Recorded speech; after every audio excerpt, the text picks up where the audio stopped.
Halo teman-teman semua, berjumpa lagi di channel LifeTech. Di video kali ini, saya akan membahas tentang cara menggunakan Blink IoT di web server ataupun di Android ya, teman-teman.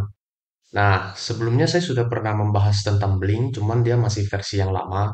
Sekarang Blink sudah diupdate, oke, sebenarnya sudah sejak 1 tahun lebih yang lalu. Dan saya baru sempat bahas sekarang, karena harus saya pelajari dulu ya. Perubahannya cukup signifikan. Nah, di sini saya juga menggunakan IDE yang baru ya teman-teman, Arduino-nya. Saya gunakan versi 2 sekarang. Uh, di tutorial tutorial sebelum-sebelumnya, saya selalu menggunakan versi yang satu. Oke, kebanyakan di versi 1.8 sekian gitu. Oke, nah tampilan untuk versi yang baru seperti ini teman-teman. Bisa dilihat di sini. Oke, jauh berbeda dengan versi yang lama ya teman-teman ya. Untuk versi yang lama sendiri kurang lebih seperti ini modelnya. Nah, oke, dia nggak bisa kita setting di preference-nya untuk dark mode ya teman-teman. Kita settingan untuk dia gelap. Dia selalu terang kecuali kita pakai software pihak ketiga ya, baru bisa gitu. Nah, kita bisa lihat di sini perbandingan dua buah IDE ini versi satu, ini versi 2. Oke. Nah, versi 2 ini dia sudah mirip dengan Visual Studio Code yang juga pernah saya bahas di channel LifeTech ini. Oke, jadi kita nggak perlu lagi pakai software Visual Studio Code untuk programming Arduino ya, teman-teman ya. Kita bisa langsung pakai. Nah, kelebihannya sangat banyak di sini. Pertama, dia preference-nya kita bisa setting untuk temanya mau light atau dark. Oke, bisa di sini atau high contrast bisa juga. Kita bisa coba satu persatu di sini. Nah, ini untuk yang light, seperti yang lama ya modelnya ya. Dia dominan warna putih hijau. Oke. Kemudian kalau kita pilih yang high contrast, nah seperti ini. Jadi di tepi-tepinya lebih ada aksen ya teman-teman ya untuk warnanya ya. Nah, disesuaikan saja dengan selera masing-masing ya. Nah, sini saya pakai yang dark mode. Nah, saya lebih suka lihat yang ini ya. Nah, di sini kita juga bisa mengatur beberapa hal ya selain temanya ya. Yang tentunya juga sudah ada sih di bawaan di versi satunya. Cuman sih saya tidak menemukan untuk kita mematikan atau menyalakan seperti yang di eh, versi satu. Kalau kita ke preference. Nah, dia ada pilihan semacam untuk enable code folding misalnya ya, atau display line number. Di sini bisa kita atur. Tapi di versi 2 dia otomatis ya, untuk line number dan yang lain-lainnya otomatis. Nah, tidak banyak bahas tentang eh, perbedaannya ya teman-teman ya. Kita bisa lihat sih seiring berjalannya tutorialnya nanti dari video sekarang sampai seterusnya ya. Mungkin saya akan gunakan versi 2 terus. Oke. Nah, kenapa saya baru pakai? Karena sebelumnya versi 2 muncul dia tidak begitu bagus menurut saya ya. Karena untuk sistem library-nya saya tidak tahu simpan di mana gitu. Untuk yang sekarang dia jelas simpan di file dokumen ya, seperti versi yang satu. Oke. Di tab sebelah kiri ini banyak pilihan. Ini untuk sketch kita atau coding kita yang sudah kita buat. Ini karena masih baru, ini masih kosong ya. Kita juga bisa sign in di Arduino Cloud. Jadi coding kita bisa tersimpan di internet nanti. Oke, kita bisa akses dengan IDE ini asalkan kredensialnya sama ya, seperti username dan juga passwordnya ya. Nah, kemudian di sini juga ada sistem board manager.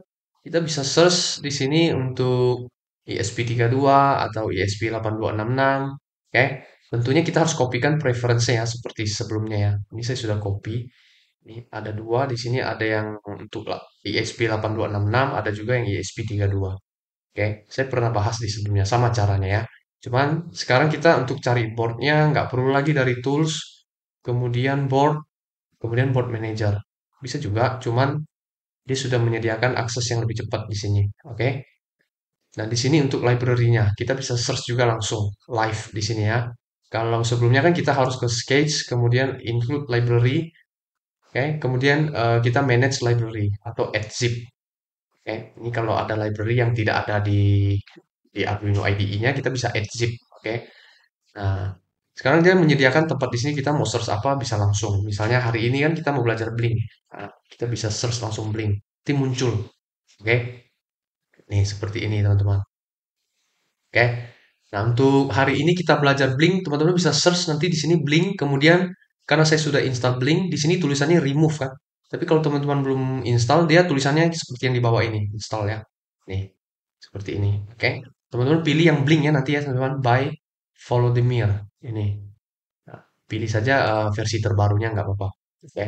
Langsung diinstal. Nah, nanti untuk ikut tutorial ini bisa sesuai ya teman-teman ya. Oke. Dan ada juga di sini tab untuk debug dan untuk search ya. Saya tidak bahas dulu di sini. Oke. Nah, itu kelebihan dari IDE yang baru ini teman-teman. Kemudian ya di bagian editornya sini yang untuk kita menuliskan codingnya, selain dia juga sudah otomatis bisa line number dan code folding seperti ini. Oke, kalau sebelumnya dia lambangnya plus ya. Kalau di sini dia pakai panah, gitu, panah ke bawah. Kalau panah ke kanan berarti dia ketutup. Kalau kita tekan dia jadi ke bawah, berarti kebuka nih semua. Oke. Nah, salah satu kelebihan yang saya senang juga yang tidak dimiliki oleh IDE sebelumnya itu kalau kita blok misalnya ya, setup kita blok, maka semua tulisan setup akan di-highlight seperti ini teman-teman. Cuman dia belum terpilih ya, kita tetap harus pilih dia dengan Ctrl D. Nah, seperti ini. Kalau udah ada kursornya seperti ini berarti itu terpilih. Misalnya saya tambahkan lagi satu setup di sini. Setup, setup lagi misalnya. Harus sama ya, setup. Nah, seperti ini. Walaupun huruf besar bisa juga harusnya setup. Kayak gini. Kalau saya blok, nah semua yang setup akan ter-highlight selain yang kita blok pertama ini. Yang manapun kita blok sama ya. Misalnya ini saya blok. Nah, yang sisanya ter-highlight. Oke, artinya dia mau kasih tahu kita bahwa selain yang kita blok ini ada yang lain lagi. Kalau kita mau pilih, kita tinggal Ctrl D aja ya. Nah, seperti ini. Sudah ada kursornya, Ctrl D lagi, maka yang lainnya terpilih, Ctrl D lagi sampai selesai. Nah, sampai udah nggak ada kita Ctrl D terus dia nggak bisa lagi. Oke. Nah, ini kalau kita hapus maka terhapus semua. Tuh. Kalau kita Ctrl Z, nih kembali lagi. Atau kita tambahkan sesuatu di sini, setup loop misalnya, semuanya akan tulisannya sama gitu. Ya, teman-teman ya. Dia akan nambahkan sesuatu yang sama. Oke, nah itu yang saya senang dengan IDE yang baru ini dan masih banyak lagi ya teman-teman ya. Dia juga ada seperti di Visual Studio Code itu kalau kita tulis misalnya digital write seperti ini ya. Nah, perhatikan teman-teman, ada yang muncul ya di atasnya. Ini artinya digital write dia kasih tahu kita bahwa dia perlu parameter yang tipenya integer, unsigned integer 8 bit itu untuk nomor PIN-nya berapa, ya kan? Kita kan biasanya seperti itu. Kemudian ada lagi satunya, kalau kita tulis nih, misalnya 12 saya pakai, saya koma. Nah, maka yang highlight berikutnya yang ini, yang hijau ya. Artinya parameter berikutnya apa gitu. Yaitu value-nya, mau apa. Nah, value-nya kalau digital rate kan ada dua kan, bisa high atau low. Nah, seperti ini teman-teman. Oke, sekarang kita akan coba fokus kembali ke Blink ya teman-teman ya. Kita cukupkan dulu untuk yang masalah IDE ini, oke? Kan kita akan fokus ke masalah Blink. Untuk bisa memanfaatkan Blink, kita bisa pergi ke websitenya dulu, blink.io ya teman-teman ya. Nah, namun sebelumnya kalau teman-teman mau lebih jelas atau ada masalah dengan project Blink, bisa teman-teman lihat di dokumentasinya ya teman-teman ya di sini di alamat ini ya yang saya blog itu. Nah, kita bisa teman-teman bisa baca di sini untuk cara-cara menggunakan Blink seperti apa dan fitur-fitur apa aja yang bisa kita manfaatkan dengan Blink. Ada yang berbayar, ada yang gratis ya teman-teman ya. Nah, oke. Nah, teman-teman bisa cek ya di sini ya dokumentasinya. Saya juga kalau ada kebingungan bisa saya belajarnya di dokumentasinya. Oke. Nah, kita ke website blink.io. Kemudian kalau teman-teman belum punya akun, teman-teman bisa sign up di sini bisa pakai Google account teman-teman. Oke. Saya login, saya sudah punya. Nah, pertama-tama kita buat dulu ya template ya teman-teman ya. Sebelum kita buat device, kita buat dulu template di sini. Klik. Nah, silakan teman-teman isikan nama templatenya mau apa gitu. Misalnya saya buat nanti tujuannya mau menyalakan LED. Oke, kita coba buat LED di sini. Oke, kemudian saya akan pakai ESP32. Pilih ESP32. Kalau teman-teman mau isikan deskripsi, silakan di sini. Untuk memudahkan kita kalau project sudah banyak ya, kita bisa baca deskripsinya. Ini template ini untuk apa gitu. Oke, nanti saya kosongkan dulu. Kita tekan done. Nah, sampai di sini kita sudah punya template ya, teman-teman ya. Oke, kita bisa lihat di sini. Oh, kita save dulu ya, teman-teman ya. Kita save dulu ya di sini ya. Jangan lupa tekan save. Nah, setelah itu kita coba ke atas lagi. Kita buat new device ya, teman-teman ya. Nah, kalau tadi kan tulisannya new template. Sekarang karena kita sudah punya template, kita bisa tekan ini untuk buat new device. Oke, nah pilih yang from template. Klik. Template-nya tadi LED. Oke, kita pilih LED di sini, create. Nah, setelah teman-teman tekan create tadi, teman-teman akan bisa melihat di sini ada new device created ya. Kita bisa copy ya ini, copy to clipboard. Nah, tujuan kita copy itu nanti untuk dimasukkan ke codingnya ya, teman-teman ya. Oke. Nah, coba kita ke codingnya dulu sebentar. Tadi saya sudah singgung untuk teman-teman mendownload library Blink ya di sini ya. Kalau sudah, teman-teman bisa ke file, example, teman-teman bisa pilih yang Blink nanti. Nih, pilih aja yang Blink yang board WiFi ini. Kemudian untuk ESP32 WiFi. Nah, klik, nanti akan muncul project ya di sini ya dari library-nya. Ini boleh teman-teman atau copy aja ini dulu, Ctrl A, copy, kemudian kita ke new project. Nah, kita pastekan di sini. Yang nggak perlu dihapus saja. Ini kan hanya komen saja kan. Ini hapus. Nah, ini teman-teman, fill in information from Blink device info here.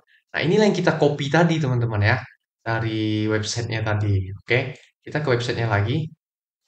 Kalau teman-teman lupa di mana posisinya tadi, klik yang info ini ya, device info. Nah, ini bisa di copy. Oke, teman-teman klik saja dia udah otomatis tercopy ya. Klik sekali akan otomatis tercopy. Nah, teman-teman pastekan ke sini.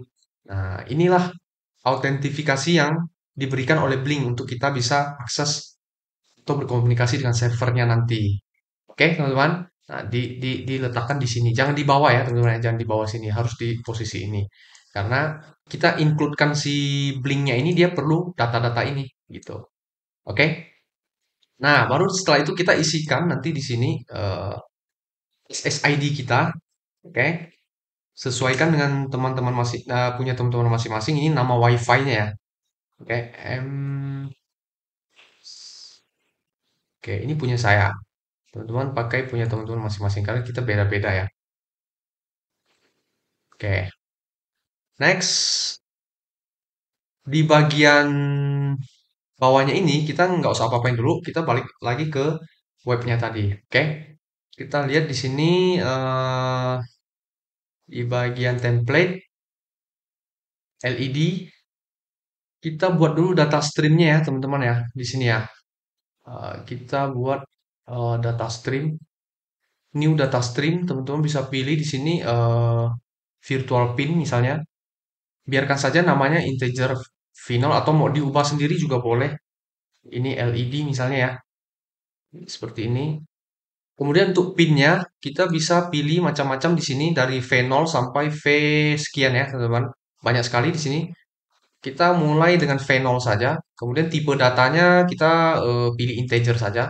Bahkan kalau ada boolean kita bisa pilih boolean karena hanya untuk on off kan LED saja ya teman-teman ya. Nah, nilainya minimal minimal 0, maksimal 1. Untuk defaultnya, kalau nggak diapa-apain, dia bernilai 0 awalnya. Oke, dan ada advanced setting di sini, kita nggak pakai dulu. Oke, create. Nah, kita sudah punya data stream di sini, namanya LED. Pinnya V0, oke? Pinnya V0. Sekarang kita kembali nah, ke bagian web dashboard. Kalau tadi kan kosong kan? Sekarang karena kita sudah punya data stream, kita bisa ambil nih widgetnya ini. Kita mau switch, slider, ini ada number input, ada image, cuman ini berbayar ya, harus di-upgrade. Kita harus bayar sekian dolar gitu ya. Nah, ini untuk LED bisa juga, masih banyak juga yang gratis ya teman-teman ya. Oke, kita coba pakai switch di sini, tarik, kemudian drop. Oke, dia sistemnya drag and drop. Oke, nah, kemudian di sini ada lambang setting ini, gear ini kita klik. Nah, kita bisa pilih untuk nama dan lain-lainnya ya. Ini kita bisa buat switch atau terserah teman-teman mau buat nama apa. Di sini saya biarkan saja switch ya teman-teman ya. Choose data stream. Nah, ini yang kita buat tadi data streamnya ya. Klik. Nah, ini LED kan V0. Nah, V0. Oke. Seperti ini kita save. Kita save, save and apply di sini ya. Tekan save and apply. Nah, di sini udah bisa diklik. Cuman kan kita belum coding di ESP32-nya kan teman-teman kan. Kita nanti dari webnya kliknya di sini nanti. Oke, LED V0. Tampilan seperti ini. Oke. Nah, coba kita lihat lagi bagian Arduino IDE-nya. Nah, tadi kan kita sudah sampai sini ya, teman-teman ya. Terus kita ingat kita punya data stream tadi V0 ya, teman-teman ya. Dia pakai virtual pin V0. Gimana caranya ketika di blinknya itu diklik di sini, nah kita menerima sesuatu di ESP32-nya sehingga kita bisa menyalakan LED. Nah, caranya kita harus tuliskan sesuai di dokumentasinya ya teman-teman ya. Kalau kita mau menerima value dari servernya, kita harus tuliskan pakai huruf besar semua, blink underscore write. Oke. Nah, seperti ini teman-teman. Blink underscore write. Kemudian parameternya adalah tadi kita pakai virtual nol, berarti tulisnya V0. Kalau tadi data streamnya kita pakai V1, tulisnya V1. Gitu ya, teman-teman ya. Nah, kemudian cara ngambil nilai dari web servernya, ketika kita klik kan tadi nilainya 1 kan, kita set di data streamnya. Kalau on statusnya ya. Oke, nah kita bisa buat di sini if,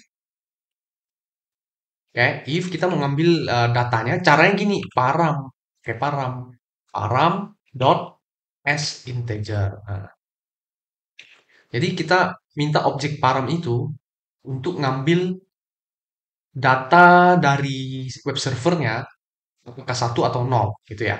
Nah, kalau dia sama dengan satu, ini, kalau dia sama dengan satu, kita akan coba nyalakan LED ya teman-teman ya, digital right. Kita mau nyalakan pin kita kita belum tulis ya di setupnya ya. Di setupnya kita belum atau di sini kita belum buat variabel integer untuk menampung LED-nya. Kita tulis saja integer LED. Nah, kita pakai built-in LED-nya ya, itu nomor 2. Sehingga kita nggak perlu lagi sediakan LED tambahan, sudah ada di fisiknya, sudah ada di port ESP32-nya.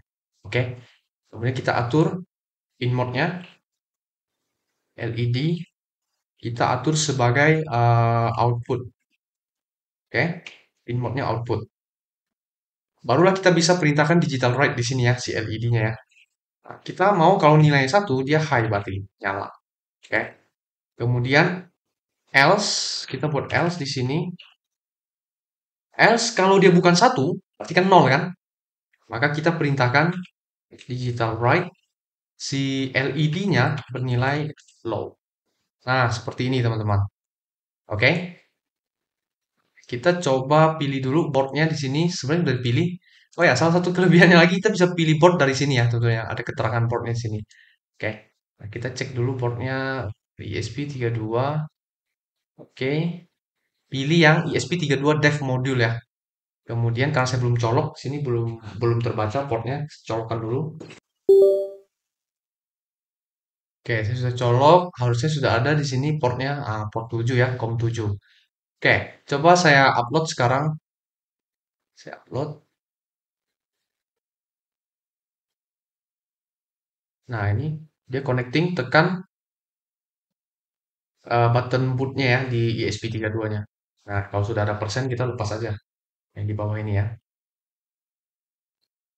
Oke. Nah, sudah selesai. Kita cek ya di webnya. Perhatikan nih teman-teman. Nah, di sini ada keterangan LED online ya statusnya ya. Kita kita udah berhasil nih, koneksinya udah berhasil. Nih, kita cek, kita tekan harusnya dia nyala nanti.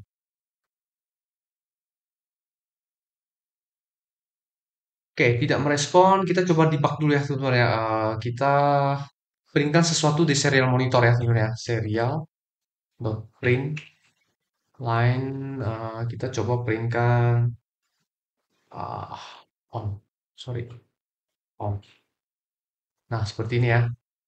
Kemudian kalau dia low, maka kita perintahkan dia off ya, teman-teman ya. Jadi kita perintahkan dia off. Nah, seperti ini.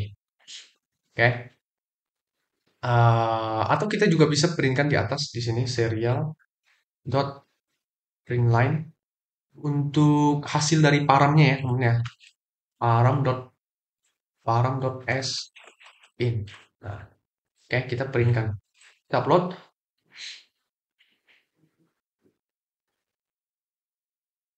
Kan bootnya. Oke.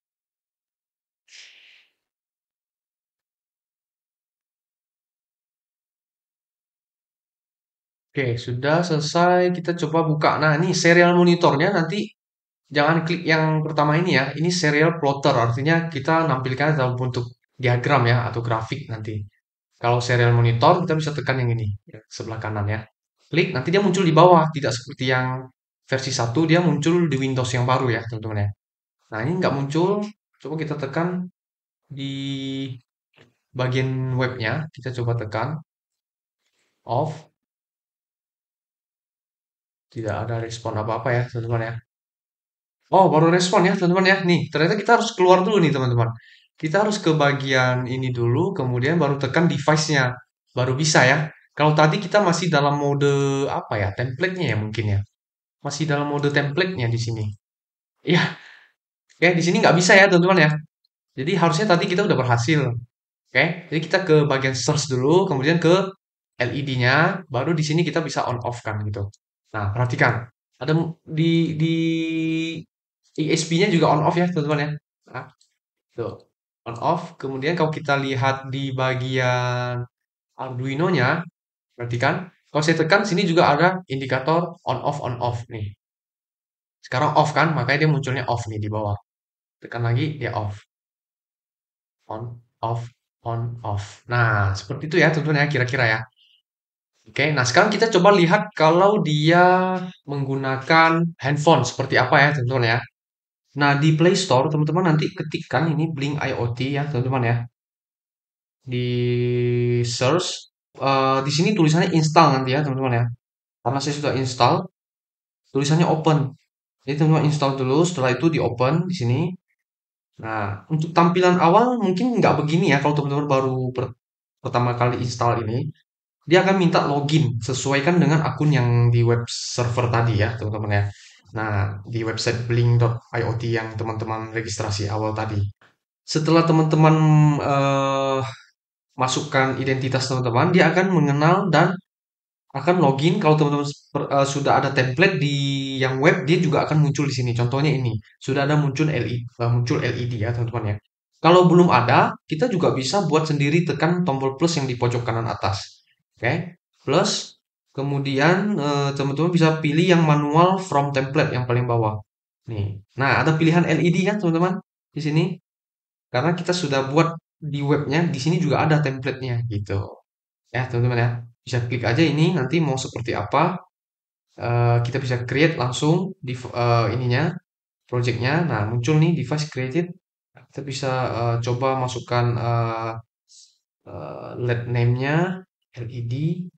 Kita bisa ganti, oke di sini bisa LED apa, controller atau apapun ya. Tapi saya biarkan aja kayak gini. Nah, muncul seperti ini teman-teman ya, ada lambang offline. Oke, kalau kita mau mengedit, kita bisa masuk, kemudian tekan yang lambang kayak kunci itu ya, teman-teman yang di bawah pojok. Oke, nah, no widget yet. Kita bisa tambahkan ya, tekan tombol plus, kemudian pilih button misalnya. Nah, itu muncul di sini ya tulisannya on atau off ya. Kita bisa klik di situ dan kita bisa atur mau pakai switch atau mau pakai push. Oke. Bedanya kalau push ditekan berarti nyala, kalau dilepas berarti mati. Coba kita pakai yang switch saja ya. Kita pakai switch, kemudian pilih untuk data streamnya. Nah, pilih yang LED tadi kita buat V0 tadi ya. Klik. Kemudian kita bisa atur juga di bagian desain tuh yang pojok kanan bawah itu, desain. Nah, mau warnanya seperti apa, tulisannya seperti apa bisa di sini. Kalau dia off, tulisnya apa. Misalnya kita buatnya ya biarkan aja default off ya. Teman-teman bisa ganti namanya. Kemudian alignmentnya di title-nya misalnya saya buat LED switch misalnya. Switch. Nah, LED switch ya. Saya buat rata tengah. Perhatikan tulisan yang di atas itu, yang LED switch itu. Dia bisa berpindah-pindah posisi ya, kalau saya atur ini alignment-nya. Kemudian label sudah, font size juga bisa berubah. Perhatikan itu kecil, kalau kita naikkan ini jadi besar. Oke. Yang di dalamnya itu ya, teman-teman ya, yang tulisan off itu. Kecilkan lagi. Nah, dia makin kecil. Oke. Kita buat sini aja. Nah, sedang ya. Kemudian untuk color-nya atau warnanya, kita bisa ganti juga di sini. Mungkin bisa pakai yang lebih terang sedikit. Nah, seperti ini. Atau warna hijau. Sesuaikan dengan selera masing-masing ya, teman-teman ya. Nah, udah berubah ya, teman-teman ya, lambang off-nya itu. Oke, kita bisa tes. Nah, oke. Kita close. Setelah itu keluar, kita keluar dia langsung bawa kita online ke aplikasinya. Oke. Jadi kalau kita tekan, maka teman-teman perhatikan tuh di webnya itu, kalau saya tekan sekali dia on, di webnya juga on tuh. Padahal saya tidak tekan di webnya ya, saya tekannya di aplikasi Android-nya tuh. Dan lampunya juga akan nyala dan mati seperti sebelumnya gitu teman-teman. Oke.